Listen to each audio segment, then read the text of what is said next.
Hello friends, দেখো ইকোনমিক্সের একটা part নিয়ে ডিসকাস করব। কি পার্ট? দেখা যাচ্ছে হচ্ছে সেক্টরস অফ অ্যান ইকোনমি। তো ইকোনমিক্স বলতে বেসিক জিনিসটা আমরা কি বলি, যে মিনিমাম রিসোর্স ম্যাক্সিমাম ইউটিলাইজেশন। মানে কি মিনিমাম রিসোর্স মানে কি ন্যূনতম সম্পদ ব্যবহারের মাধ্যমে তার ম্যাক্সিমাম ইউটিলাইজ কিভাবে করতে পারি। তাহলে আমরা বলতে পারি যে মিনিমাম রিসোর্স ম্যাক্সিমাম ইউটিলাইজেশন ইকোনমিক্সের একটা হিউজ পার্ট বা বেসিক জিনিসকে ইন্ডিকেট করে। এবার ইকোনমিক্স সেক্টর বলতে কি, আমরা নর্মালি বাস্তবে বা রিয়েলিস্টিক লাইফে আমরা কি ধরনের কথা বলি, দ্যাট ইজ যে তুমি কোন ফিল্ডে জব করো। ধরো আমি বলছি আমি গভর্নমেন্ট সেক্টরে জব করি, আরেকজন জিজ্ঞেস করলাম তুমি কোন সেক্টরে জব করছো, সে বলছে প্রাইভেট সেক্টরে জব করছি। কেউ গভর্নমেন্ট সেক্টরে জব করছে, কেউ প্রাইভেট সেক্টরে জব করছে। এই যে আমরা কথাগুলো বলি, ইকোনমিক্স তার প্রেজেন্টেশন কিন্তু একটু অন্যভাবে হয়। কিরকম? সিমিলারলি দেখো ইকোনমিক্সের বেসিক প্রেজেন্টেশন যেটাকে বলা হয় সেটা হচ্ছে প্রাইমারি সেক্টর। প্রাইমারি সেক্টর ইকোনমিক্সের যেটা বেসিক। প্রাইমারি সেক্টর বলতে কি একদম প্রাথমিক ক্ষেত্রকে বোঝাচ্ছে। প্রাথমিক ক্ষেত্র কারা? যারা একদম র মেটেরিয়াল বা কাঁচা মালটাকে কালেক্ট করে। ইকোনমিক্সের ক্ষেত্রে একটা টার্ম আমরা ইউজ করি কাঁচা মাল, দ্যাট ইজ র মেটেরিয়াল বা কাঁচা মালটাকে যারা কালেক্ট করছে। তাহলে এখানে একটা পয়েন্ট নোট করে নিই যে র মেটেরিয়াল, মাথায় রাখবে যারা র মেটেরিয়াল কালেক্ট করছে তারা কি ডিরেক্ট গ্রাউন্ড লেভেলের সঙ্গে যুক্ত। কোন কোন সেক্টর? ধরো সাপোজ এগ্রিকালচার, মানে এগ্রিকালচারাল ফিল্ডে যারা কাজ করে, যারা ফার্মার বা চাষি তারা। এছাড়া কারা হতে পারে? এছাড়া হচ্ছে ফিশিং, যারা মাছ চাষের সঙ্গে যুক্ত, যারা মাছ চাষকে প্রফেশন হিসেবে নিয়ে তারা মাছ চাষের সঙ্গে যুক্ত, তাদেরকে বোঝাচ্ছে। এছাড়া কি? এছাড়া হচ্ছে মাইনিং, যারা খনিতে কাজ করছে, ধরো কয়লা মাটির তলা থেকে নিয়ে আসছে বা আকরিক লোহা মাটির তলা থেকে নিয়ে আসছে, সেই জিনিসগুলোকে ইন্ডিকেশন করছে। তার মানে কি প্রাইমারি সেক্টর কোনগুলো? যেগুলো র মেটেরিয়াল কালেক্ট করছে, এক্সট্রাকশন অফ র মেটেরিয়াল। কি বললাম? এক্সট্রাকশন, প্রকৃতি থেকে নিয়ে আসছে, কালেক্ট করে নিয়ে আসছে, এক্সট্রাকশন অফ র মেটেরিয়াল। তাহলে আমরা শর্ট এটা র মেটেরিয়াল লিখেছি। কোন কোন সেক্টরের লোকের এখানে রয়েছে?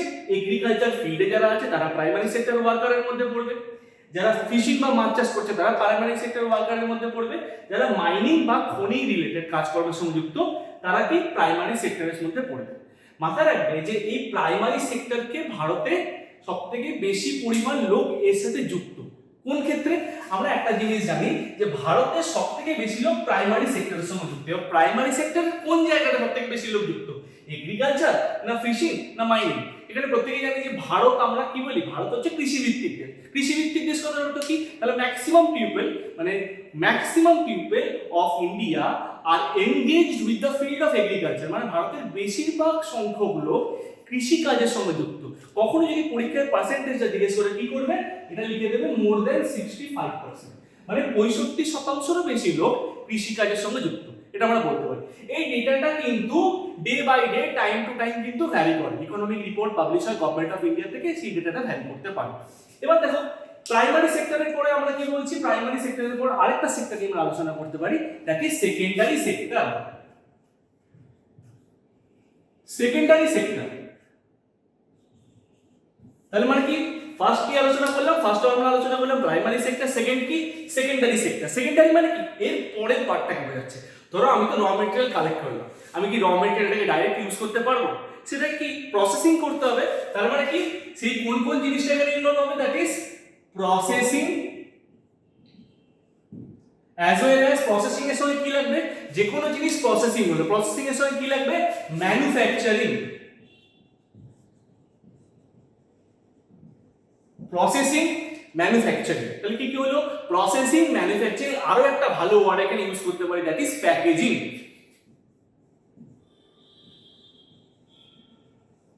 তাহলে কি প্রসেসিং, ম্যানুফ্যাকচারিং এন্ড প্যাকেজিং। যে কোনো জিনিসকে প্রসেসিং, ম্যানুফ্যাকচারিং বা প্যাকেজিং করা হলে সেই জিনিসটাকে আমরা বলবো সেকেন্ডারি সেক্টর। এক্সাম্পল দিয়ে আমরা ভালো করে বুঝবো। কি রকম? ধরো একটা আচার তৈরি করা হচ্ছে, পিকেল, ঠিক আছে? আচার তৈরি করা হচ্ছে, ধরো লেবুর আচার তৈরি করা হচ্ছে। লেবুর আচার তৈরি করার ক্ষেত্রে কি দেখবো? যে লেবুটা কি মাঠে চাষ করা হচ্ছে, তাহলে লেবুটাকে যারা চাষ করছে তাহলে কি প্রাইমারি ওয়ার্কারের সঙ্গে যুক্ত। আচার তৈরির ক্ষেত্রে কি লেবু লাগবে, লঙ্কা লাগবে, তেল লাগবে, এইসব জিনিসগুলো লাগবে।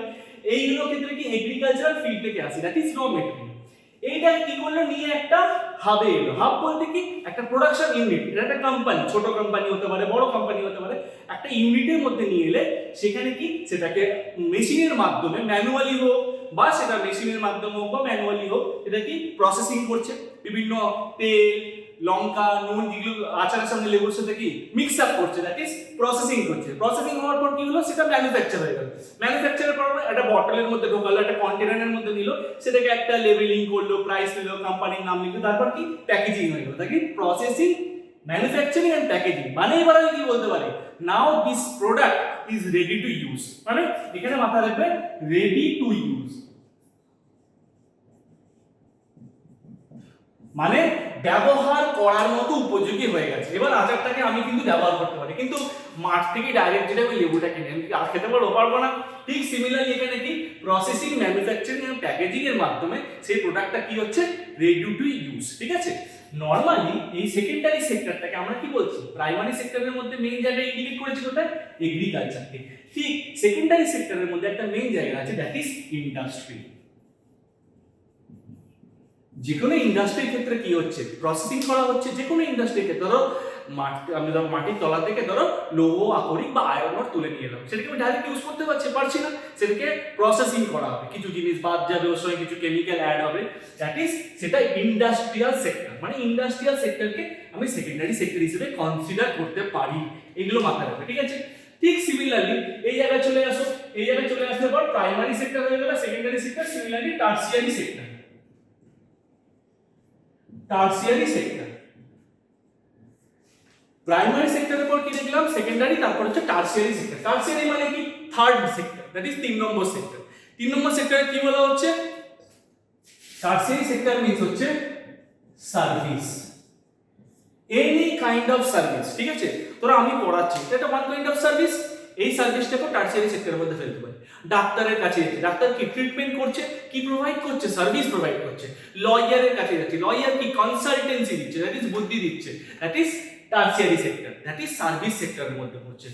Those who are involve in the field of service, যারা সার্ভিস দিচ্ছে মানুষকে, যে বিভিন্ন ফরম্যাটে হতে পারে, that is they are in the engaged with the tertiary sector, tertiary sector এর সাথে তার ইনভলভ। যেমন আমি एग्जांपल হিসেবে বলতে পারি যে ডাক্তার বলতে পারি, টিচার বলতে পারি, বা কম্পিউটার প্রফেশনালস বলতে পারি, লয়ার বলতে পারি, এদেরকে প্রত্যেককে আমি এখানে মেনশন করতে পারি। ঠিক সিমিলারলি দেখো টারসিয়ারি সেক্টর মানে সার্ভিস সেক্টর বললাম, সার্ভিস সেক্টরকে আমি ফার্দার আরো ক্লাসিফাই করতে পারি। ঠিক আছে, মেনস এই ধরনের কোশ্চেন দেয়। ফার্দার ক্লাসিফাই বলতে এটাকে দুটো ভাগে ভাগ করতে পারি, একটা হচ্ছে কোয়াটারনারি আর একটা হচ্ছে কি কুইনারি। একটা হচ্ছে কোয়াটারনারি সেক্টর, একটা হচ্ছে কুইনারি সেক্টর। মানে কি বলবো, টারসিয়ারি সেক্টরকে দুটো ভাগে ভাগ করলাম। টারসিয়ারি সেক্টর কি service sector, quaternary sector, quinary sector. Quaternary quinary ব্যাপারটা কি আলোচনা করি। ধরো এই ফিল্ডে যারা টপ মোস্ট জায়গায় আছে, যেমন ধরো এখানে কি কি আছে, ধরো কলেজ, স্কুল, ইউনিভার্সিটি, এখানে যারা বসে আছে তাদেরকে, বা আইটি রিলেটেড সার্ভিস যারা করছে তাদেরকে কি করবো, তাদেরকে কোয়াটারনারিতে ঢোকাবো। কি বললাম, ধরো আইটি ফিল্ড, আইটি মানে কি ইনফরমেশন টেকনোলজি, তথ্য প্রযুক্তি, যারা আইটি ফিল্ডের সাথে আছে, যারা আইটি সেক্টরে জব করে, তাদেরকে কি সার্ভিস প্রোভাইড করছে, what kind of service, that is quaternary service. এছাড়াও কি আইটি ছাড়া আমরা এখানে কি বলতে পারবো, স্কুল, কলেজ, এগুলো মানে লিখতে পারো, স্কুল, কলেজ, এই ফিল্ডে যারা যুক্ত। ঠিক আছে, ঠিক সিমিলারলি দেখো কোয়াটারনারি সেক্টর, কোয়াটারনারি হয়ে গেল কুইনারি সেক্টর। কুইনারি সেক্টরের ক্ষেত্রে আমরা কি বলবো, কুইনারি সেক্টরের ক্ষেত্রে এতে টপ মোস্ট অফিশিয়াল যারা, ধরো ডব্লিউবিসিএস অফিসার, যারা এক্সিকিউটিভ অফিসার, ধরো ইউপিএসসি দিয়ে যারা ইন্ডিয়ান অ্যাডমিনিস্ট্রেটিভ সার্ভিস বা আইএস এর পদে আছে, বা আইপিএস আছে, তারা কি এক্সিকিউটিভ লেভেলে, তারা এইখানে ঢুকবে। কিরকম, তাহলে এখানে কি বলতে পারি, টপ অফিশিয়ালস। মাথা রাখবেন, টপ অফিশিয়াল বলতে আমি এখানে কি গভর্নমেন্ট সেক্টরকে ইন্ডিকেট করলাম, প্রাইভেট সেক্টরে কিছু কিছু এখানে ঢুকবে। টপ অফিশিয়ালস, এছাড়াও কি, এছাড়া হচ্ছে সায়েন্টিস্ট, সায়েন্টিস্টও এখানে ঢুকবে। দেখো আরেকটা ফার্দার জিনিস এই পুরো সেকশনের ক্ষেত্রে আমাদের একটা লাগবে, কি কি যেরকম লাগবে, ধরো প্রাইমারি সেক্টর, যারা প্রাইমারি সেক্টর ওয়ার্কার, তাদেরকে কি বলা হয়, তাদেরকে বলা হয় red collar worker, red collar worker, এটা মাথায় রাখবে। যারা প্রাইমারি সেক্টর তাদেরকে কি বলা হয়, রেড কলার ওয়ার্কার, এটা মাথায় রাখবে। যারা সেকেন্ডারি সেক্টর তাদেরকে কি বলা হয়, blue collar worker, blue collar worker. কেন রেড কলার বলা হচ্ছে? তার কারণ হচ্ছে এরা একদম গ্রাউন্ড লেভেলের সঙ্গে যুক্ত, তো কাজ করতে গেলে স্বাভাবিকভাবে এগ্রিকালচার চাষ করছে, তার তো গায়ে কালার জামা কাপড় নোংরা লাগবেই, সেই জন্য রেড কালারের সাথে ইন্ডিকেশন করা হয় রেড কলার ওয়ার্কার। এখানে কি প্রসেসিং, ম্যানুফ্যাকচারিং, এখানে কি এই কালারের কি বলবো, that is blue collar worker. মনে রাখতে সুবিধা হবে, দেখো নীল কালিতে লেখা আছে তাই ব্লু কলার ওয়ার্কার আমরা বললাম, ঠিক আছে? তাহলে এটাকে বলছি আমরা রেড কলার ওয়ার্কার, এটাকে বলছি ব্লু কলার ওয়ার্কার। ঠিক টার্সিয়ারি সেক্টরকে আমরা কি বলবো, সার্ভিস প্রোভাইড করছে। সার্ভিস মানে কি, ধরো ব্যাংকে গেলে, ব্যাংকে অফিসিয়ালরা বসে আছে সার্ভিস প্রোভাইড করছে, পোস্ট অফিসে গেলে সার্ভিস প্রোভাইড করছে, ধরো রেলের কাউন্টারে টিকিট কাটতে গেলে সার্ভিস প্রোভাইড করছে। তাদের গায়ে নোংরা হচ্ছে, তারা কি একটা প্রেস্টিজিয়াস জবে বসে আছে, তাদের ক্ষেত্রে কি তাদেরকে আমরা বলবো হোয়াইট কলার ওয়ার্কার। মাথা রাখবে টার্সিয়ারি সেক্টরের সঙ্গে যারা ইনভলভ তাদের কি বলবো, white collar worker, white collar worker. ঠিক কুইনারি সেক্টর যাদেরকে দেখছো, এরা কি করে, এরা হচ্ছে থিঙ্ক ট্যাঙ্ক, এরা কি বুদ্ধি দেয়, কি করছে টপ পোস্ট সেক্টর, এটা টার্সিয়ারির মধ্যে টপ পোস্ট, দ্যাট ইজ এদেরকে আমি কি বলবো, থিঙ্ক ট্যাঙ্ক বা বুদ্ধি দেয়। এই ক্যাটাগরির লোকেদেরকে কি বলা হয়, এই ক্যাটাগরির লোকেদের বলা হয় gold collar worker, gold collar worker বলা হয়। এইগুলো হচ্ছে পরীক্ষায় এই ধরনের কোশ্চেন আসে। এবার ডিসকাস করবো কি কি ধরনের কোশ্চেন সেখান থেকে আসে। মাথায় রাখবে যে জিজ্ঞেস করবে যে পরীক্ষা হলে ধরো যেটা কোশ্চেন এলো যে agricultural sector is engaged in which sector, বা এগ্রিকালচারাল ফিল্ডে বা ফার্মাররা কোন ফিল্ডের সাথে involve, that is primary sector. ঠিক সিমিলারলি জিজ্ঞেস করলো যে কোনো একটা প্রোডাক্ট যখন কমপ্লিট হয়ে যাচ্ছে, it comes under which sector, complete product, that is ready to use complete product, তাহলে কোন সেক্টরে বলে, সেকেন্ডারি সেক্টর। বাকি যে প্রফেশন গুলো যারা সার্ভিস প্রোভাইড করছে তারা কোন সেক্টরে ঢুকছে, টার্সিয়ারি সেক্টরের মধ্যে ঢুকছে। এই সেকশনগুলোকে মাথায় রাখো। আরেকটা এখান থেকে কোশ্চেন দেয়, যে কোশ্চেনগুলো রিসেন্ট মানে কারেন্ট অ্যাফেয়ার্স এর থ্রু দিয়ে কোশ্চেন আছে, ইকোনমিক্যাল কারেন্ট অ্যাফেয়ার্স এর থ্রু দিয়ে। যেমন কি বলি, প্রাইমারি সেক্টর বলছি, এখানে ধরো পরীক্ষায় জিজ্ঞেস করে যে প্রাইমারি সেক্টর বা সেকেন্ডারি সেক্টর বা টার্সিয়ারি সেক্টরে কত পার্সেন্ট লোক ইনভলভ রয়েছে। সবথেকে বেশি ইনভলভ রয়েছে কি প্রাইমারি সেক্টরে, এগ্রিকালচারে, কিন্তু জিডিপি, জিডিপি মানে কি আমাদের দেশের গ্রস ডোমেস্টিক প্রোডাক্ট, এই জিডিপি তে সবথেকে বেশি পার্সেন্টেজ শেয়ার করে কে, সবথেকে বেশি পার্সেন্টেজ শেয়ার করে টার্সিয়ারি সেক্টর। কত পার্সেন্ট, 55%। আমরা যদি এক্সাক্ট বলি 55.3%, আমি রাউন্ড ফিগার লিখলাম 55%। সেকেন্ডারি সেক্টরে কত, সেকেন্ডারি সেক্টরে হচ্ছে 29%, দ্যাট ইজ জিডিপি। কিসের ক্ষেত্রে, জিডিপি ক্ষেত্রে। কিসের ক্ষেত্রে, এখানে দেখো জিডিপি ক্ষেত্রে। ঠিক সিমিলারলি এখানে যদি আমরা বলি দ্যাট ইজ হচ্ছে 16%। জিডিপি তে সবথেকে কম শেয়ার হচ্ছে প্রাইমারি সেক্টরের, সবথেকে বেশি শেয়ার হচ্ছে টারশিয়ারি সেক্টরের। পার্সেন্টেজ গুলো মাথায় রেখো। আর এছাড়াও আরেকটা কোশ্চেন পরীক্ষা হলে ঘুরতে দেখা যায়, সেটা কি ওই এক ধরনের কোশ্চেন বারবার রিপিট হতে দেখা যায় যে বিউটি পার্লারে যারা কাজ করছে, ধরো বিউটি পার্লারে যাচ্ছি আমরা, সে ছেলে হোক মেয়ে হোক, বিউটি পার্লারে যাচ্ছে। বিউটি পার্লারে কি আমরা বিউটি পার্লারে যাচ্ছি, আমরা একটা কিছু টাকা প্রোভাইড করছি, তারা তার এগেইনস্টে চুল কাটা থেকে ফেস ওয়াশ থেকে একটা সার্ভিস প্রোভাইড করছে।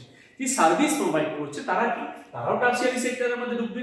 এই বিউটি পার্লার বা বিউটিশিয়ান যারা আছে, সেটা ছেলে হতে পারে মেয়ে হতে পারে, তাদেরকে কোন সেক্টরের মধ্যে ফেলবো, তাদেরকে টারশিয়ারি সেক্টরের মধ্যে ফেলবো। কিন্তু সেই লোকেদের কি বলা হয়, পিঙ্ক কলার ওয়ার্কার, যারা বিউটি পার্লারের সঙ্গে রিলেটেড, যারা হেয়ার কাট, সেলুন এইসব পার্টের সাথে রিলেটেড, তাদেরকে কি বলবো, বিউটি পার্লার বা হেয়ার কাটের সেলুনের সঙ্গে যারা রিলেটেড তাদেরকে বলবো পিঙ্ক কলার ওয়ার্কার। এই ধরনের কোশ্চেনগুলো মাথায় রেখো। তাহলে এখানে কি কি ধরনের কোশ্চেন হতে পারে, যে পার্সেন্টেজ রিলেটেড কোশ্চেন দিতে পারে, যে কোন সেক্টর কত পার্সেন্টেজ করছে, যে কোনো একটা ক্যাটাগরি মেনশন করে দিল, ধরো সায়েন্টিস্ট কোন সেক্টরের মধ্যে পড়ছে, সায়েন্টিস্ট দেখছি টারশিয়ারি সেক্টরের মধ্যে পড়ছে। যদি ফার্দার ডিভিশনে যায় তখন তুমি বলবে কুইনারি সেক্টর। তাহলে কে কোন সেক্টরের সাথে ইনভলভ, এই জিনিসগুলোকে মাথায় রাখো। আশা করি ক্লিয়ার। Thank you students.